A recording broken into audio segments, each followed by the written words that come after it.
I got our chief right here, and I got our deputy chief right here. So first, guys, starting with the deputy chief.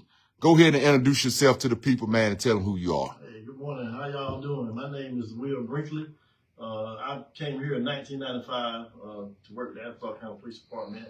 My hometown is Madison, Georgia, about 35 minutes south of here. I came here in this community because I did a ride along one day and I got hooked and I've been here for about 30 years now. 30 years. Love being in the community. We call it PWT. You pause, walk, and talk. That's what we did back in the day and do it today too. We get out in the community, no enforcement mode, and josh with the kids and get to know people. You might have some seniors sitting on their front porch in the summertime, and you stop in and just get out and sit down with them and talk to them 15, 20 minutes. And you'd be surprised what you learn and what they learn about one another. So I'm just community minded. I think it's a great community. Been here again a long time. I know a lot of people in this community and been well received and respected. So awesome work, man. Awesome. 30 years. You been here 30 years? 30 years. I've been in law enforcement going on 36. I've been here about 30. Okay. What made you get into law enforcement? Well, I want to be believe it or not, I want to be a teacher or a police officer. My grandfather was a police officer. My father was a police officer. My uncle and aunt was a police officer. I came from a chain of police officers within the generation. Okay. Serving the community. That's good, man. Okay. Introduce yourself, Chief. Good morning, everyone. My name is Jerry Saulter, Chief of Police for Athens County. I've been with the department for 27 years. I started in 1998. Was recruited with the chief of University of Georgia, Jeff Clark. Me and him was both recruited out of Fort Stewart. I served 7 years in the military prior to coming to Athens, Clark County. For me, going into law enforcement, it's all about having a servant's heart. It was God's plan for my life. It's something I always wanted to do and wanted to give back. And so I've been fortunate here in Athens, Clark County. Started in patrol 7 years, criminal investigations, robbery and homicide for 7 years. Got promoted to sergeant and lieutenant, back out on the road on midnights. I've been in internal affairs. I've done just about everything you could do in the department. Worked in or supervised every unit within the department. 3 years ago, 6 years ago, I was deputy chief. And then 3 years ago, was named the chief of police. And it is absolutely my honor to serve this community. Awesome. And you from Athens? I am actually from Jackson, Mississippi. Jackson, Mississippi. That's right. So you were a country boy then.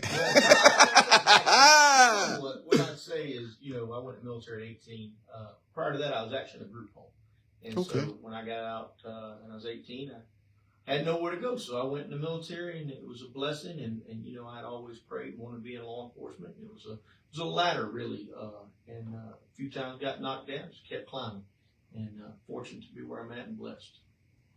Awesome. So you come from the back, so you know this background. I didn't know you've been to the military, though. Yes, sir. Okay. Thank you for serving for our country, man. Thank you guys so much. I want to talk some numbers with y'all first, man. I want to talk some numbers. Being that both of y'all are like veteran officers, what are we looking like with crime in Athens, Georgia right now? What are the numbers looking like? I mean, the armed robberies, the burglaries, the car theft, auto theft. What is that looking like now? So we're very fortunate right now. What I would say is, for a city our size, we have average crime. We can always do better.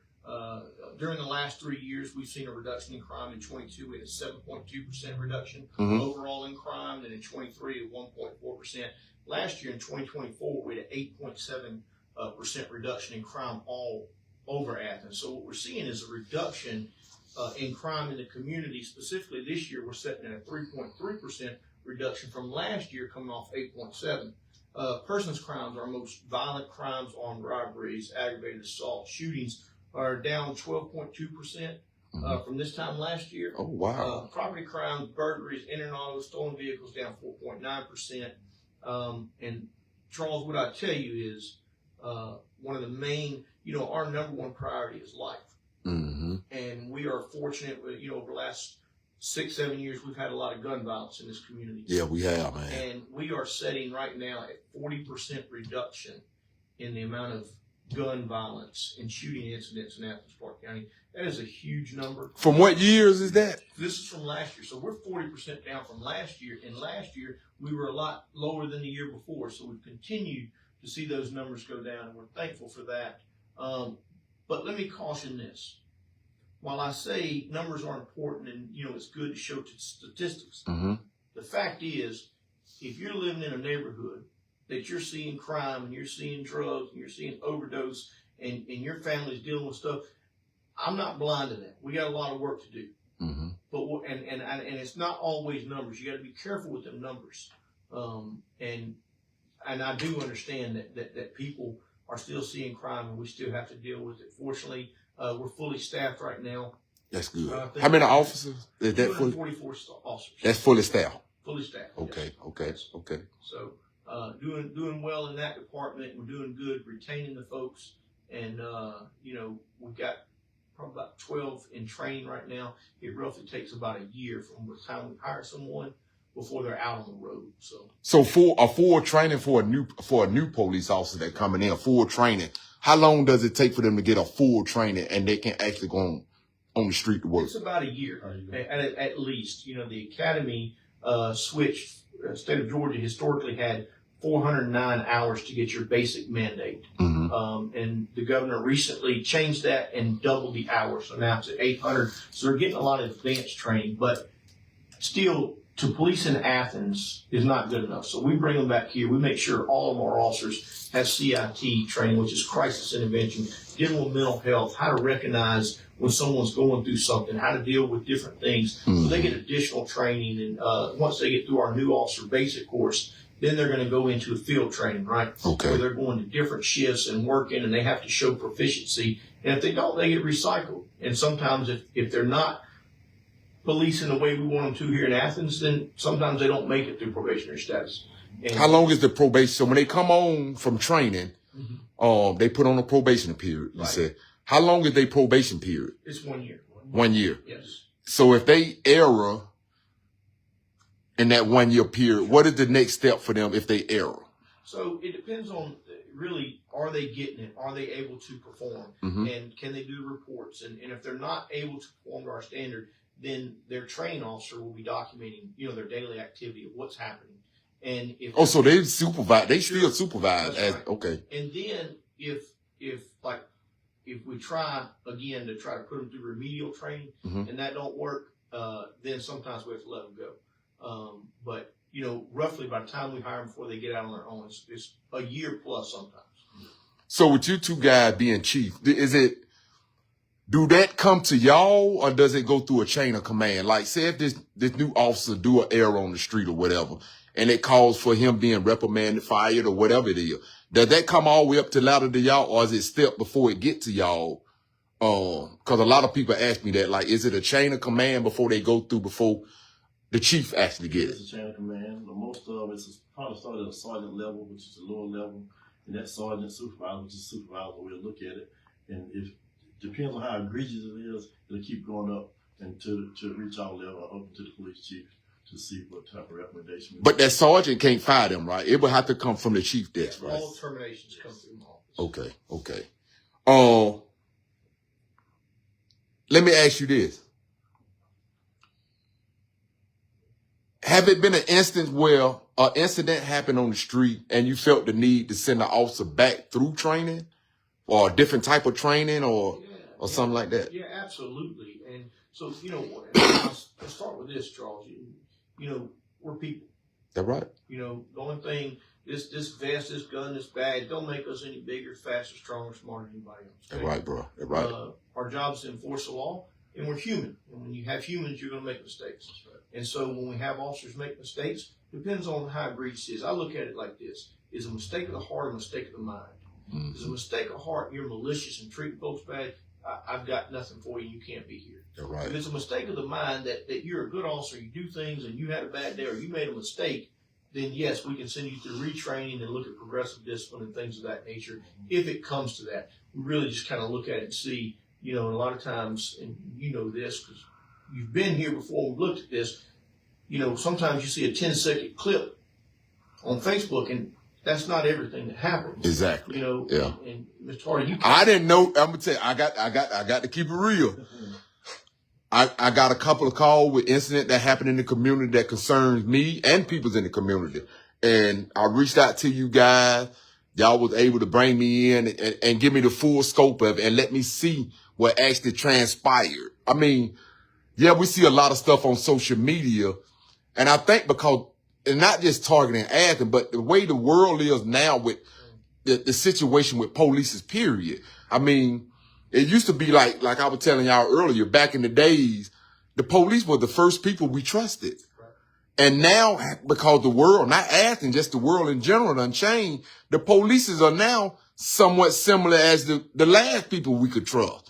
You know what I'm saying? Not because of Athens, but look at all the stuff with George Floyd and all this. I mean, so that put a lot of people on defense with the police.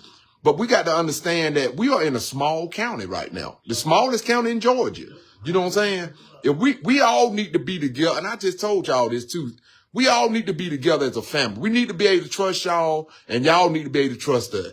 That's the way it's supposed to go. You know what I'm saying? And not just with the police department. They go for the sheriff department, the courthouse, the governor, the commissioners, mayor. That goes all around the board. You know what I'm saying? If I can't trust none of y'all, I mean, come on now. You know what I'm saying? So that's one of my things. I want to ask y'all too, so I can get a better understanding.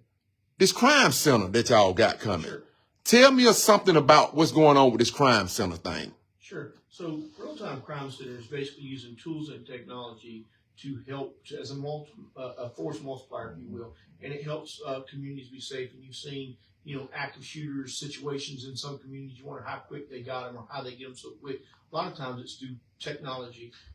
Back in the day when I was in robbery homicide, we used cameras. I mean, that's how you prove or disprove.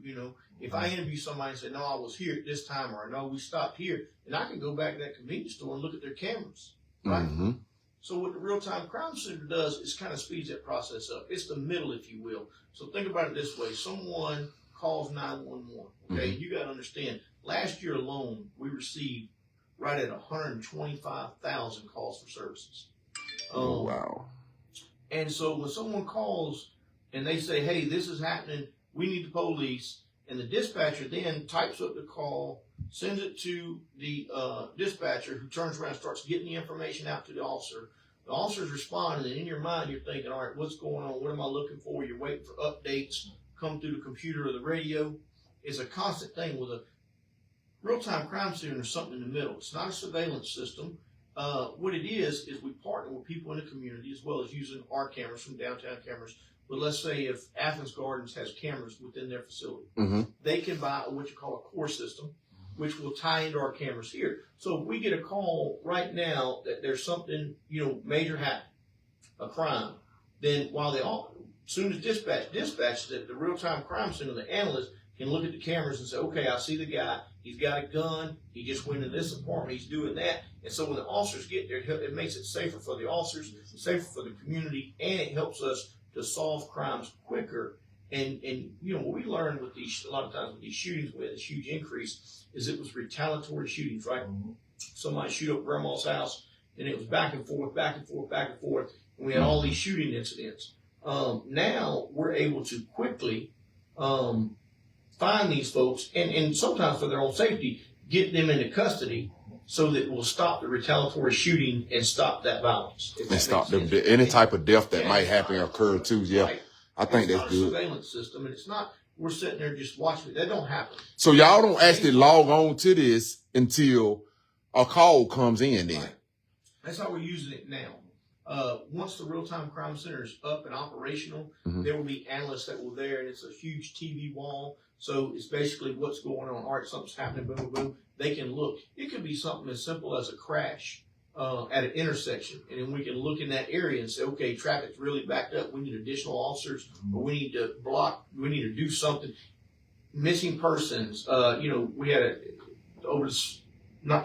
couple months ago, where a female had sleepwalking in downtown and was all over the place, and was able to track the movements and then find her safe, and everything turned out well. But it's using those tools and technology and the existing cameras that's already there. So this is and I think a lot of people need to understand this. So this is for the entire Athens, right? This ain't just no certain area that y'all are talking, like just the university or just Lexington Road or just, this for the entire city of Athens, right? 22 square miles. That's right.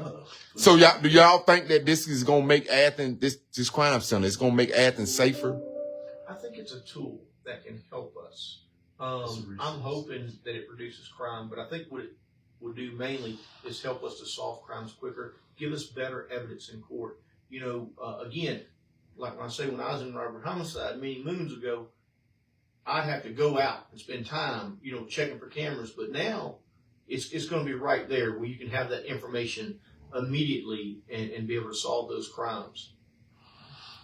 How many people will be staff viewing all? I'm quite sure it's going to be a lot of videos. It's going to be a lot of cameras, a lot of videos in place for this.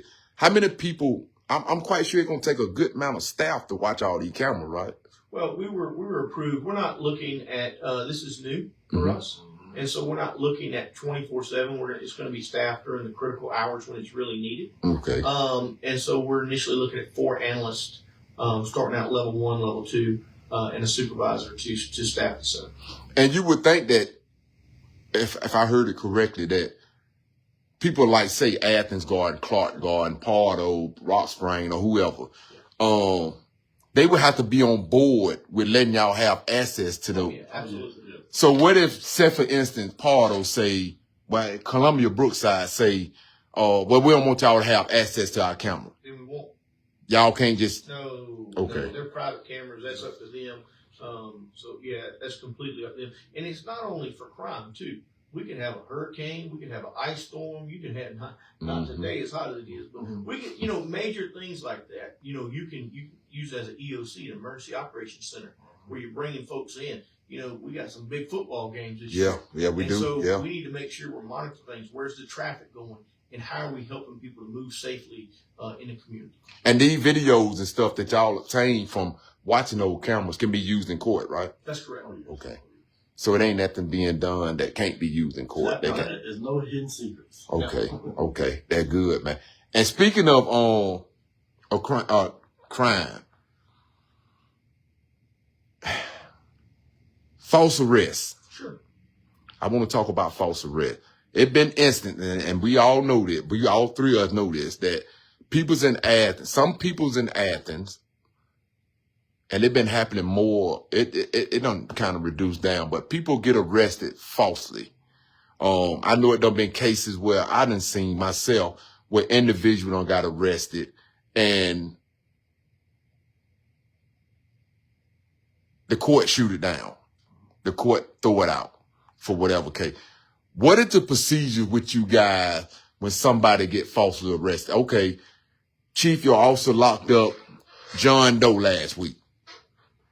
He locked up John Doe last week. 2 weeks later, he's released and the charges are dropped. Do the courts follow back up with y'all when they release, the person are released, or do they tell y'all anything? And then what are y'all response to that? Like the false arrest, if it's a false arrest. So what you have is 3 different branches of government. Each one of them are independent, right? So, and I think what you got to realize is for an arrest, you simply have to have probable cause. Probable cause is a police officer believes a crime was committed.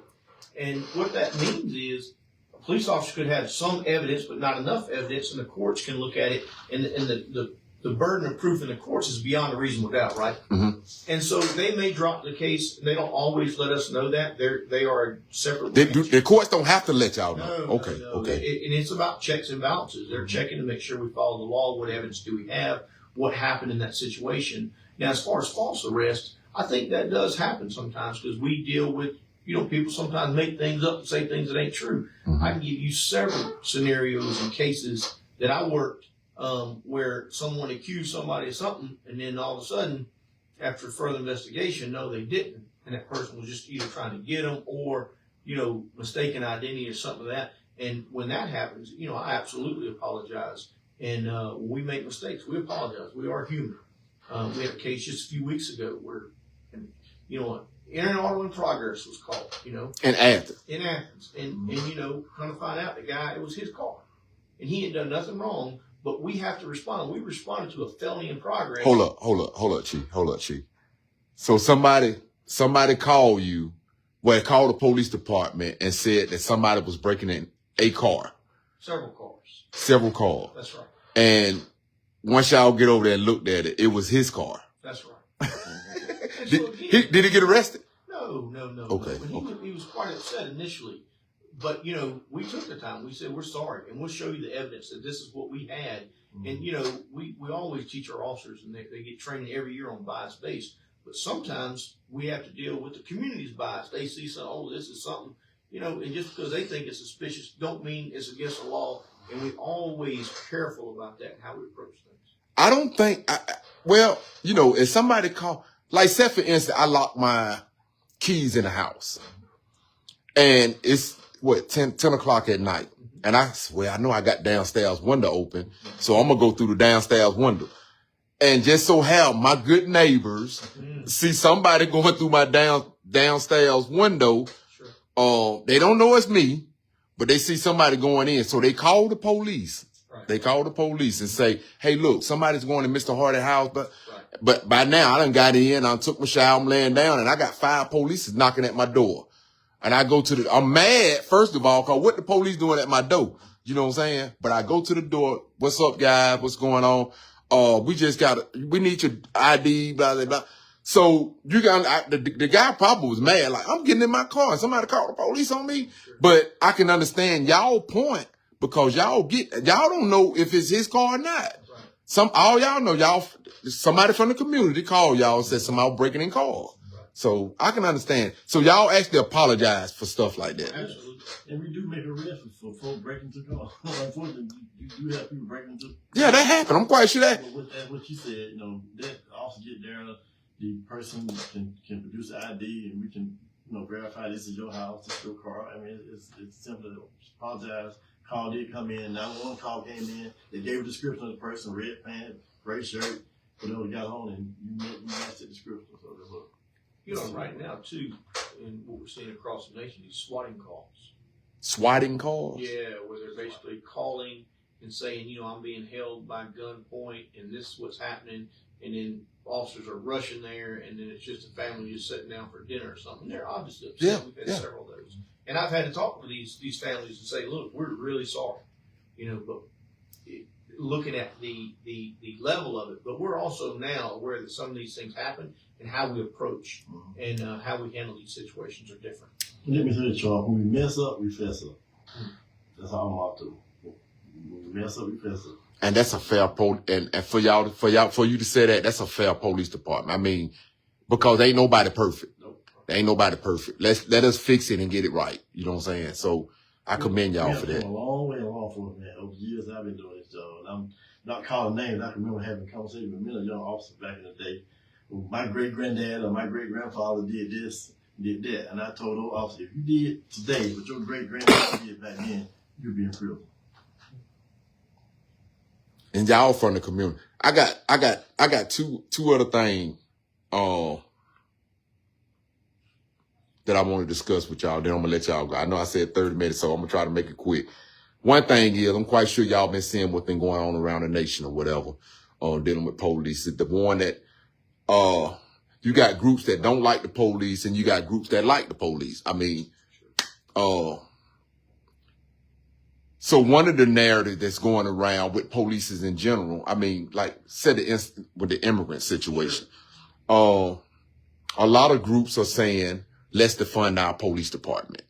Now, me personally, I'm going to tell you how I feel about defunding the police department.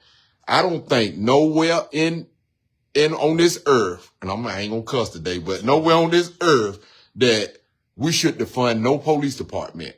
Because I look at the fact, whether I like you or not, at the end of the day, we got to think about the community as a whole. You know what I'm saying? If we get rid of half our police department, you think your numbers are down now, it's going to skyrocket. Because now I can go snatch me a pocketbook or I can go on the corner and sell drugs and I ain't got to worry about officer such and such coming.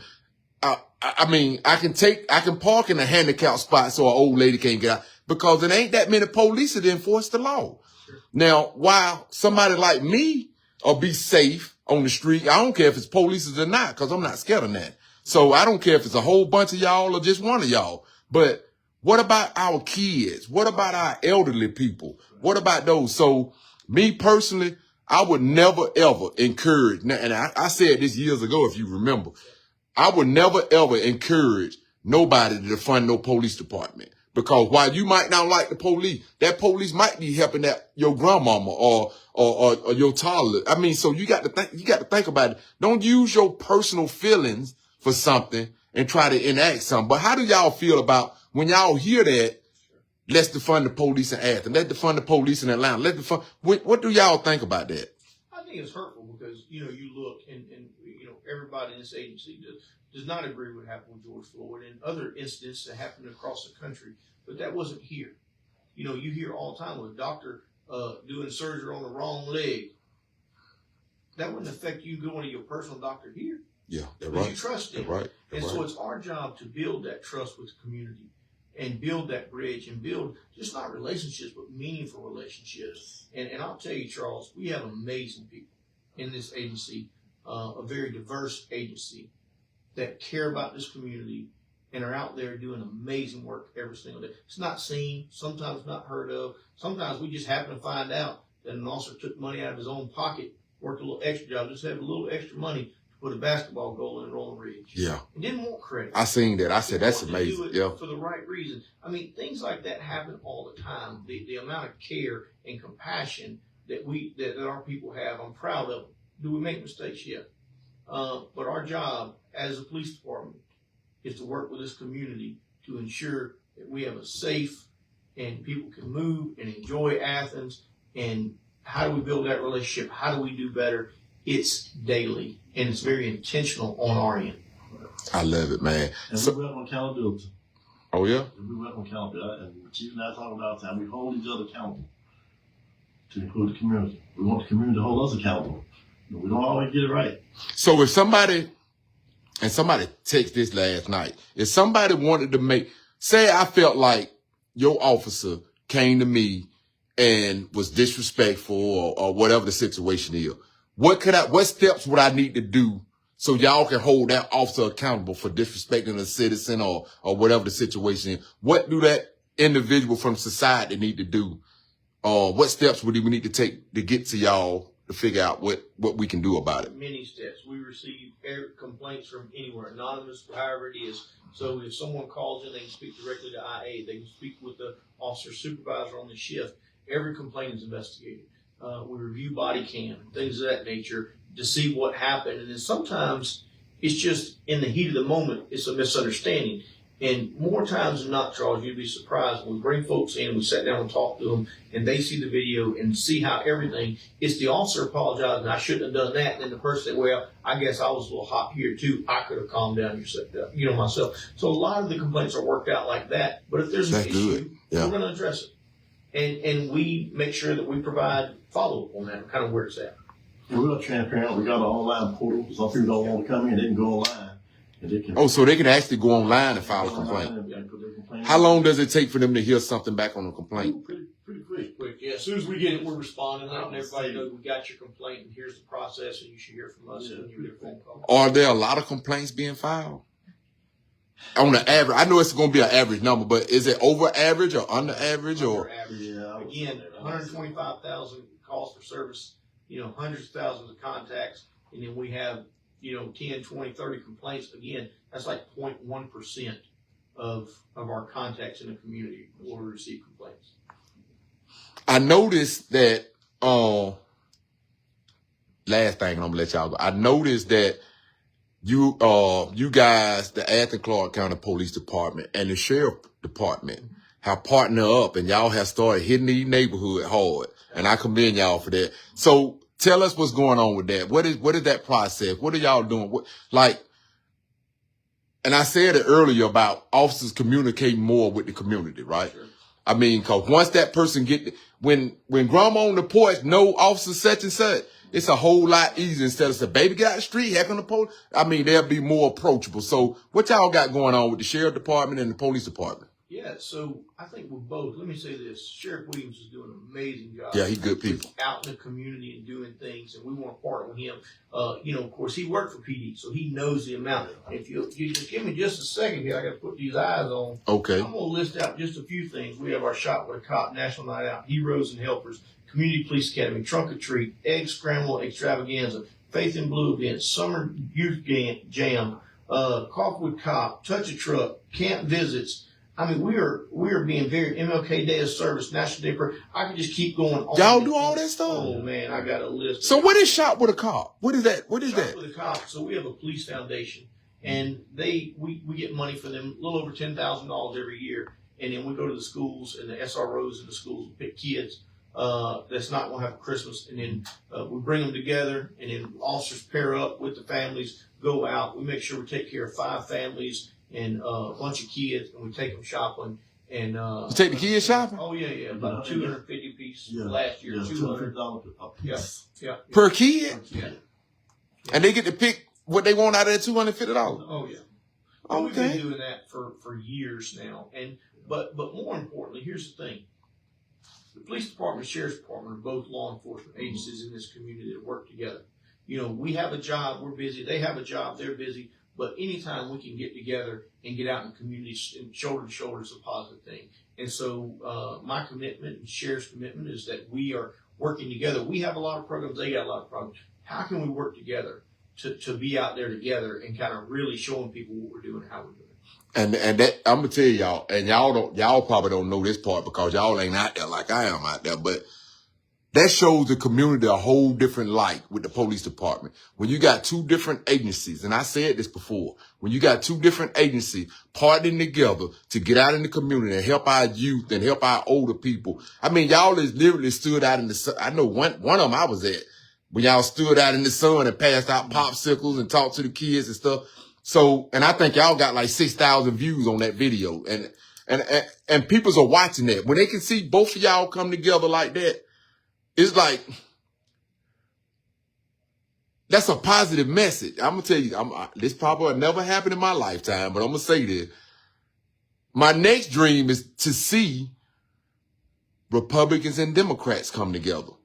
Cause if you think about it, Republicans and Democrats, and I ain't going to make this political, but Republicans and Democrats, they supposed to be fighting for one cause, and that to make the community better.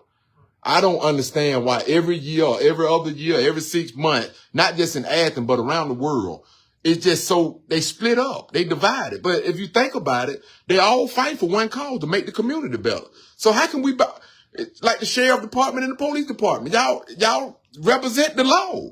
I mean, y'all with the same cause, right? So I know I'll never see it in my lifetime, but that's one of my dreams. Before I die, I want to see the red side and the blue side, Republican and Democrat, come together, sit down at the table, and fix the community. That's my dream. And, I probably ain't got nothing but a couple more years left before I'm gone, and I probably never see it. And I said it here because I deal with both sides. I'm cool with a lot of Republicans. I'm cool with a lot of Democrats. I hear their views. And then when I sit back and get in my office and think about it, I said, they all got the same view. He might have just put a period before he put the question mark, but it's the same view. So why we can't work together as a community, like the sheriff department and the police? Why we can't work together like that to build our community up? Why it's always got to be so political? You know what I'm saying? But yeah, that's what I want to say about that. I probably never see it, but hey, it is what it is. But I want to tell y'all guys, thank y'all guys so much. Thank you for giving me the opportunity to sit down so I can give it to the community and let the community see the great things that y'all got going on, how y'all are building this back up. I know one person said oh man, let me say this before I forget. And I know if I didn't mention this, they were going to get on me. So you were there. I don't know if you were there or not. A couple of months ago, it might have been a few months ago when we was at Ebenezer Baptist Church. Yes. And a couple of people got up there and was talking about an issue. Yeah. But talking about an issue that's going on in the community. Right. Now, I ain't going to put that person out there because I don't want that to happen. Sure. But they told me, they text me and asked me, when you talk to the chief, ask them, what's the situation with that? Because nobody never followed up with us, blah, blah, blah. And I tell y'all off the cameras. who the people's is. I don't want to put a lot of people watching, so I don't want to put their business out there. But they said nobody never followed up with them about the situation. And it involved young people disrespecting, after hours or whatever, that I don't agree with. You know what I'm saying? I mean, you should show everybody respect. I mean, come on now. But they being disrespected after hours or whatever. A lot of shooting, a lot of drag racing and stuff. And I know they had mentioned it at the meeting that we was at. Sure. And they said nobody never followed up with them. So I said, I'll make sure that when I talk to the chief, I'm not mistaken, the one that we talking about, we actually, Chief and I both went out and visited that community and actually talked to the. Oh, y'all been out there? We went out there, we walked around, and we actually spent about 45 minutes out there talking with the asking questions. And then actually went out and just started knocking on doors and trying to find out from others what's going on. And we learned the issue of where it's coming from. One guy that's shooting his gun in his backyard and addressed that. He assured us that wouldn't happen. But so y'all did have a chance to meet with him? Yes. Oh, yeah, absolutely. That's what I'm talking about. That's good right there. That good. That good right there. Cause I know it's older people that made the complaint. So, we definitely don't want to disrespect our elders. Not only him. I remember he and I visited some more people in the community that didn't even complain. We saw him outside. One guy was out cutting grass, I think. We stopped by and talked to him. Yeah. So yeah. Okay. So it is a challenge. It's something we still got to deal with. Is it I'm finna close this out, but one thing. If somebody want to call you guys with an anonymous tip, like say, Lisa Lisa's a single mom. I'm using it for example. Lisa is a single mom. And she got gang members standing on her back porch and she feel unsafe for her and her child. Is it a phone number or something that people could call and they ain't got to give their name? And the reason why I'm asking it, cause somebody told me to ask y'all this. I ain't gonna call y'all, but somebody gonna call y'all. Is it a number or something that somebody can call and say 706-549-5900? And that's anonymous. 546, I'm sorry. 706-546-5900. That goes to communications, and they can remain anonymous. And anytime someone calls us, they can choose. They don't want to meet with officers, and they don't want to know who called. Then even if they call 911, they can say, "Look, I don't want my neighbor knowing I called." Then the officers won't get that information. That's right. Okay, so with that, I'm gonna say the last thing, and I'm gonna close it out. Last thing, can we get more officers to interact with our community? What is that gonna look like here in the near future? I mean, both y'all are chiefs, so I'm asking y'all, cause I know y'all oversee a lot of officers or whatever. And I know y'all have these briefings or whatever y'all have. So is it any way that y'all can relate to y'all to get out to the community on feet? I mean, park your car, park it in LB, park it in wherever you want to park it at, and get out. I know they don't want to, I know they got a lot of stuff on. They don't want to get out there that hot sun, but, I think that'll be good for them to be able to do that, man. I really do, man. It is, and we encourage that. What I would tell you, though, is I think it's not always seen because we see it all the time that it does happen. Probably not the level of when we were policing, but we encourage community policing. Went to a briefing the other night, and, the message was, get some water in your car, because it's hot out there, and if you run across somebody that's standing out in the sun from a wreck, or if you got to arrest them, remember that it's hot in the background. It's always about how do we take care of folks and treat folks right. So that is the message that's going out that I don't think a lot of people understand. And then watching that day-to-day interaction makes me proud to serve as a chief because we have amazing people. And they are out there, and I can give you some numbers that in 2024, we attended 433 events and had over 41,000 contacts, non-enforcement contacts. And that's what non-enforcement is no physical contact, right? No, it's like non-enforcement means it wasn't a crime. It was just getting out in the community.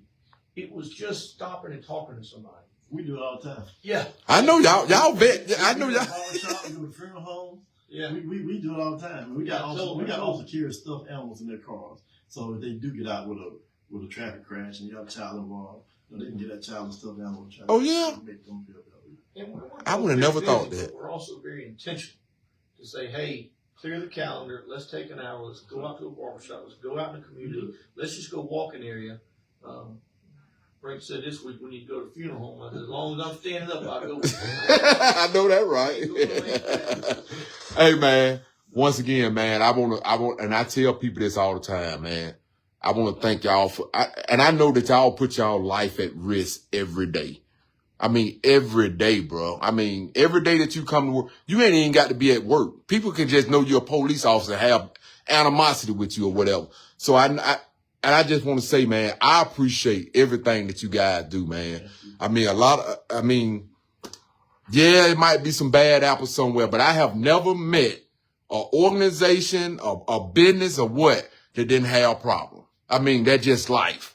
You know what I'm saying? But it's good that we got peoples at the top like you guys. I mean, we got cool chief. Where your sunglasses at today? We got a cool chief that we can, he very approachable. I mean, long as we got peoples at the top that care. I mean, we can always break those little twigs off and get them out the way. Hey, look, you ain't growing on this tree no more. You done did that. I mean, we're going to break this twig and we're going to let you move on because we trying to run a positive police department. So I want to thank you guys, man, for always trying to keep Athens safe, putting y'all life at risk every day, man. And I still don't know where people think that all police officers are bad because I said in every video that all police officers not bad. I mean, you just telling me that officer actually buy teddy bears. No, they have them. We have them. People donate stuff down here. They donate it from. But to have them in their car. Put them in their individual cars and they'll hand them out to, give them out to officers. And see, that stuff the community don't even know. People don't care how much you know until they know how much you care. That's it. That's right, man. I show you. I can tell you all day long I care about you, but I don't ever show you. Man. That's right. But thank you guys so much, man. Thank you for giving me the opportunity to bring it to the community. So, guys, there you have it. Chief Brinkley, Chief Saulter, man. Two good guys, man. We trying to make it happen, man. Trying to make it positive for our community, man. So make sure that you share the video. And if you see if you happen to pass by a police officer today, get them thanks, man. Cause y'all just don't know. And I can imagine sometimes when they encounter people, they probably be scared. I would. I mean, I could be, even though I don't feel nothing, but if I'm coming in contact with somebody, it ain't got to be no police officer. I don't know what finna happen. So that's why my mentality, I'm just take off. I mean, I ain't gonna sit there and wait for you to do what you gotta do, but, it's just that little level of fear that'll be with you. I mean, y'all got all this specialized training and stuff, so you can't tell me that sometimes you still don't be like, oh, I'm in a situation right here. You know what I'm saying? And that's that little small fear that you have, cause you human. Sure. I even seen a video with the police, when the thing happened at the racetrack. I seen two police ladies crying. I mean, so y'all have feelings. You know what I'm saying? I seen them crying. I'm like, man, she must be really feeling it. I mean, that lady was shedding tears. She's a police officer. You know what I'm saying? So we got families, we got kids, grandkids. We love to go on vacations and we love to enjoy ourselves too. That's right, man. So let's keep working together, guys, to build Athens and make Athens beautiful, man. If y'all ever need us for anything, me and my organization for anything, y'all call me and everybody else call me. Y'all can call me anytime, man. I know you work nights. I appreciate you. I yeah. appreciate all your viewers and everybody in the community because we can't do this. We have to work with our community for it to be successful. That's right, man. We have to trust each other. And we do have a cool chief, so. We got a cool chief. All right, guys. Thank you guys for watching, man. Make sure you share the video. There you have it. Athens, Clark County Police Department, man. Getting it together, man. I love them, man. Let's give them a shout out today, man. Thank you guys for watching, man. Talk to y'all later.